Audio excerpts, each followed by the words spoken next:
మహమ్మద్ చాన్ పాషాకు Congress party అంటేనే ఎందుకు ఇష్టం? నేను కాంగ్రెస్ పార్టీలో వెళ్ళడానికి కారణం ఏంటంటే నేను కూడా గతంలో కూడా కాంగ్రెస్లో ఉన్నాం. ఏదంటే మిస్టేక్గా కొంచెము టీఆర్ఎస్ పార్టీలో కొంచెం 4-5 ఏళ్ళు పనిచేసినాం. కానీ మీ పాలనకు మీరు ఎన్ని మార్కులు వేసుకుంటారు? ఒక్కొక్క అభివృద్ధి పని చేసుకుంటూ పోతున్నాడు. అప్పుడే మనం మార్కులు అంటే ఎట్లేస్తాం? ఇంకా 4 ఏళ్ళు ఉన్నాయి కాబట్టి అప్పుడే మనం మార్కులు ఇవ్వలేము. ఎందుకంటే ఆయన అంటే ఇప్పటివరకు కొంతమంది రైతులకు ఒక 50% వచ్చినట్టు రైతులు రుణమాఫీ కారణంలో రైతులు ఇప్పటివరకు కొంత నిరాశగా ఉన్నట్టు సమాచారం మనకు ప్రతిపక్షాలుగా ఆరోపిస్తున్నాయి. దాని మీద మీరు ఏం చెప్తారు? దాంట్లో ఏం చేసినట్టే మనకు 2 లక్షల వరకు రుణమాఫీ చేస్తున్నాడు. కొన్ని సమస్యలు మన ఎలక్ట్రానిక్ సమస్యలు అయినా కానీ లేకపోతే కేవైసీ ప్రాబ్లం వల్ల కానీ కొన్ని ఆగిపోయినాయి.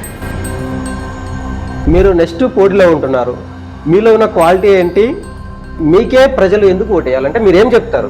ప్రజలు మేము పార్టీలకు అతీతంగా కానీ గ్రామ విషయంలో వస్తే పార్టీలకు అతీతంగా గ్రామ సేవకు, ఎందుకంటే ప్రజలు మా మీద నమ్మకం ఉంది. ఈ పని ఆయన ఫలానా మనిషి పని చెప్తే చేస్తాడు,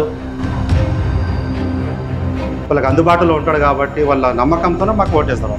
కాంగ్రెస్ పార్టీలో ముఖ్యంగా మీ పాత్ర ఏంటన్న? కాంగ్రెస్ పార్టీలో ఏంటంటే ఇప్పుడు పాత్ర అనేది ఏం లేదు. ఎందుకంటే నేను ఒక లీడర్గా పనిచేస్తున్నా కాబట్టి గ్రామంలో ఇది చేసిన వాళ్ళు పిలిచి నన్ను పార్టీలో కూడా ఆహ్వానించడం జరిగింది. అంతకంటే ఇంకేం కాదు. నెక్స్ట్ రాజకీయం ఎలా ఉండబోతుంది?